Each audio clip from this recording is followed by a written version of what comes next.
Hai, Assalamualaikum. Salam sejahtera kepada semua trader-trader, follower kita. Apa khabar? Saya Samsul, okay. Adalah seorang mentor ataupun orang yang ajar Forex, okay. So, kita pun ada channel iaitu IFX Trader. Kita pun ada community di dalam Telegram, okay, IFX Trader. So, selamat datang kepada YouTube channel saya. Kalau korang yang baru sahaja join, first time apa semua, jangan lupa untuk nak tinggalkan like dan juga subscribe lah kepada YouTube channel kita sebab kita akan provide knowledge tentang forex dan juga crypto. So untuk video kali ini saya nak sharekan tentang pair apa yang kita nak trade. Sebab kalau kita baru saja trade, okay? Contoh kita ni baru berbulan-bulan, baru nak menceburi bidang forex ataupun dah lama trade tapi macam tak serasi kan, okay? So apa masalah dan apa pair yang kita boleh trade untuk menghadapi masalah ni, okay? So kebanyakan orang dia menghadapi masalah ketika dia floating benda tu. Contoh kita entry buy Euro USD ataupun GBP JPY ataupun gold, okay? Dan kita menghadapi situasi di mana kita dah entry lepas tu dia floating lama, okay? Dia floating lama, alright? Mungkin 6 jam, 7 jam, ada yang sampai sehari, 2 hari, okay? So, kenapa benda ni terjadi? So, saya pada permulaan saya trade ni, saya rasa macam kadang saya entry pagi, kadang pukul 9 pagi, 10 pagi, okay? Tengok market ada setup, contoh price dekat support, saya entry. And then saya tengok benda tu floating kadang sampai malam, sampai kadang keesokan hari. Okay, saya pun tak sure mana masalah, mana silap saya. Okay. Dan bila saya dah kaji benda ni, saya dapat solution dan selepas saya dah pakai solution ni, saya nampak oh ini sebenarnya adalah yang kita kena pakai untuk dalam kita punya trading. So jadi apa yang saya nak cakap tu adalah volume. Okay, maksudnya liquidity. Alright. So kalau kita tengok pair, okay, kalau kita tengok pair, dia adalah berpasangan betul. Contoh Euro versus USD, alright, GBP versus JPY. So kita kena cari pair yang akan kuat pada satu masa dan mungkin akan lemas pada satu masa. So untuk menggerakkan market ni, dia memerlukan volume. Okay, volume ni macam satu benda yang boleh menggerakkan pair tu bergeraklah, tak kisah ke atas ke bawah. So kenapa kena benda ni? Sebab untuk kita nak mengelakkan trade ketika tak ada volume, sunyi je market kan, kita entry pun entry kita sunyi je, okay, dia situ-situ. Untuk nak mengelakkan benda ni, better kita entry time ada volume, okay. So selepas ini akan tunjukkan lah, okay, apa pair yang kita boleh trade ketika session-session ni. Contoh kita ada 3 section dekat forex trading ataupun financial market lah. Yang pertama kita ada Asia section, yang kedua kita ada apa orang panggil London section, yang ketiga kita ada New York section. Okay, so ketiga-tiga ni kita ada 3 pair, maksudnya kita ada pair-pair yang related dengan yang dengan market ni yang kita boleh trade. Alright. So jom saya buat screen sharing supaya korang boleh nampak apa yang saya nak cuba sampaikan. Okay, so dekat sini kalau korang tengok, pilih pair apa untuk nak trade. Alright, so kita kena tahu pair apa yang kita nak trade. Contohlah kita ada masa pada pagi hari saja sebab petang mungkin malam kita busy. So bila pagi tu Asia market tu, cari pair-pair yang aktif ketika Asia market seperti GBP, JPY, pair-pair related dengan JPY, AUD dan juga NZD. Okay, dia ada macam China Open, apa semua Korea. Okay, tapi kita nak fokus yang ada liquidity yang banyak orang trade dan juga volume dia cantik. So ini pair-pair yang korang boleh monitor lah. Contoh macam pair GBP JPY, okay, AUD USD, okay. Sebab korang kena tahu dekat sini market GBP cuti. Alright, market GBP bukan cuti, belum open. Yang open adalah JPY pair. Mungkin ketika pagi tu bila market Japan open, mungkin dia ada satu volume yang boleh menggerakkan market tu. So dia related dengan pair GBP, JPY, okay.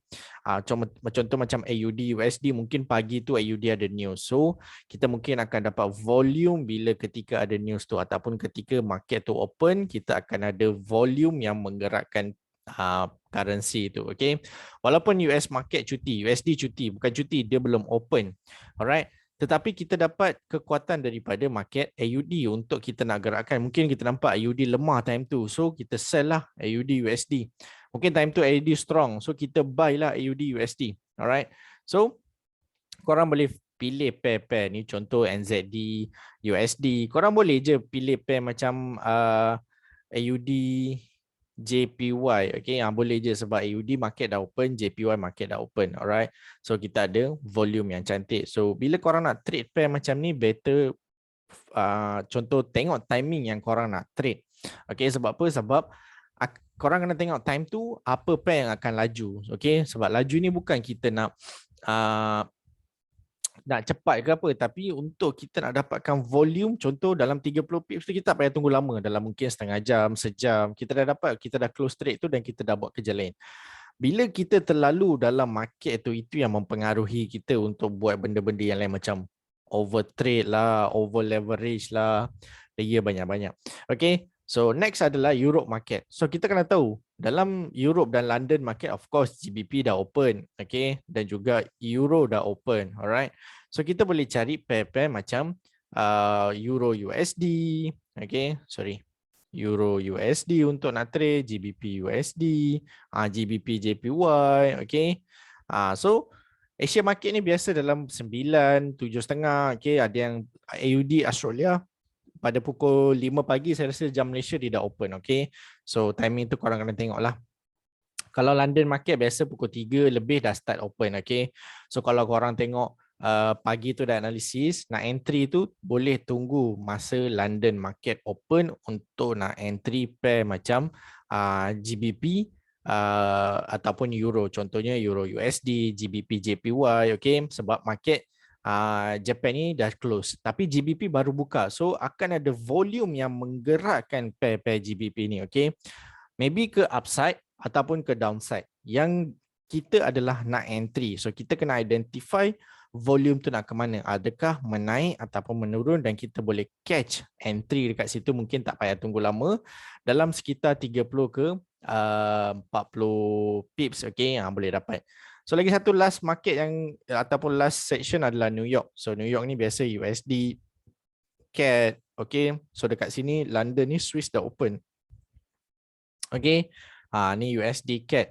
Maksudnya contoh pair-pair yang kita boleh trade banyak yang dekat sini, Euro, USD, semua pair yang related dengan USD lah, GBP, USD, gold, okay. Apa lagi?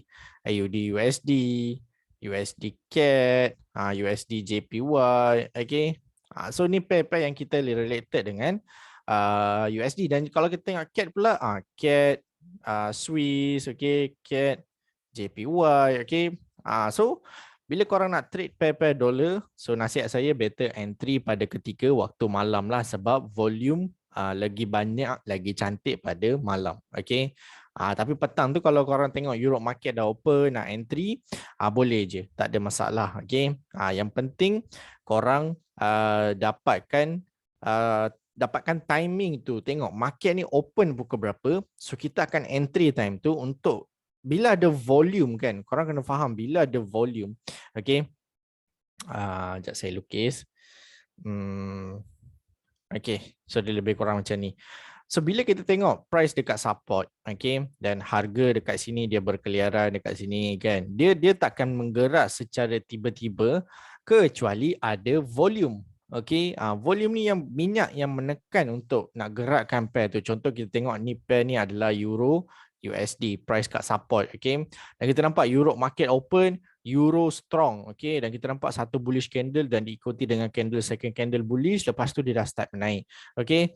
So kerja kita kalau kita entry pagi tu boleh je, okay. Tapi kita kena tunggu masa yang lama lah, okay. Floating je lama, okay. Tapi kalau kita dapat entry masa ada volume cantik, okay, kita boleh dapatkan dalam 30 pips, 40 pips ni dalam tempoh masa yang singkat, dan kita tak payah tunggu lama benda tu, okay.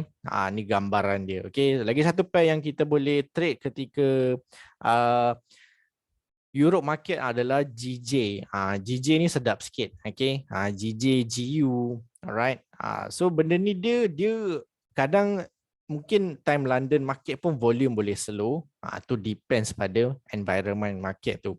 Tetapi kebiasaannya kalau kita train benda ni, okay, kita akan nampak perubahan yang kita dah tak payah lepas ni floating lama-lama, hold lama-lama, okay. Entry kita pun kejap, kerja pun kita pun cepat, okay, ringkas. Kita tak payah nak hold daripada pagi sampai ke malam, sampai ke besok hari. Kita pun tak tahu apa yang berlaku dalam market, okay. Kadang benda ni macam dia macam berkaitan emosi, okay. Berkaitan emosi yang akan apa orang cakap akan mempengaruhi kita, okay. Tapi kalau kita entry dengan tempoh masa yang singkat, kita dapat tengok, okay, cantik market ni nak menaik, ada volume, kita masuk, kita akan senanglah sebab kita akan ikut momentum time tu, okay. Kalau momentum buy, kita ikut buy, momentum sell, kita ikut sell. Alright, so ini untuk macam mana kita nak trade, guna pair apa yang kita nak trade, okay. So dekat sini kita tahulah banyak pair yang kita boleh trade, tapi bila yang kita nak trade tu akan menjadi persoalan, okay. Sebab ramai yang tanya bila nak trade ni, bila nak entry. Kadang kawan dia cakap, okay, entry pair ni, lepas tu floating je. Kenapa ni hold sampai lama ni, berapa nak hold kan? Lepas tu dia rasa macam dia tak sabar, dia cakap nak cut loss lah. Aku dah tak sabar. Benda-benda ni yang kita kena elakkan. So sebab tu saya recommend korang untuk entry bila ada volume, bila ada apa ni, momentum yang cantik. Korang masuk pun korang rasa macam, okay, contoh kita tengok jerung-jerung dah start masuk kan, time ada volume tu. So biar diorang masuk dulu, diorang dah masuk, market dah gerak laju, time tu korang masuk. Kat sini bukan kita nak kejar market, tapi kita nak kejar volume yang ada tu untuk kita seiring dengan dia dan kita senang buat take profit apa semua, ataupun kita nak cut loss ke apa, right? So untuk video kali ni itu sahajalah, ringkas, simple, okay. So lepas ni korang boleh berlatih gunakan section-section ni, okay, time ni, okay. Kalau pagi korang tahu, oh lepas ni korang dah ada gambaran, pagi nak trade pair apa, petang nak trade pair apa, malam nak trade pair apa. Sebab kita pagi pun kita boleh trade, tengah hari pun kita boleh trade, malam pun kita boleh trade. Jadi kita nak trade tu kita ada pelbagai timing, okay, kalau kita duduk Malaysia, right. So gunakan, manfaatkan benda ni sebaiknya, okay, and then cuba-cubalah entry. Mungkin korang nampak ada perubahan untuk tahun 2022 ni sebab ramai yang tak tahu benda ni, okay. So itu saja daripada saya untuk video kali ni, ringkas, simple, just nak buat perkongsian tentang pair apa nak trade. Sebaliknya ada time yang kita kena trade pair ni. Alright, so itu saja daripada saya, Samsul. Kalau korang like video ni, subscribe, like dan sharekan kepada kawan-kawan. InsyaAllah saya akan upload lagi video-video yang menarik dan yang bermanfaat lah kepada korang. Itu saja daripada saya, Samsul. Assalamualaikum, salam sejahtera.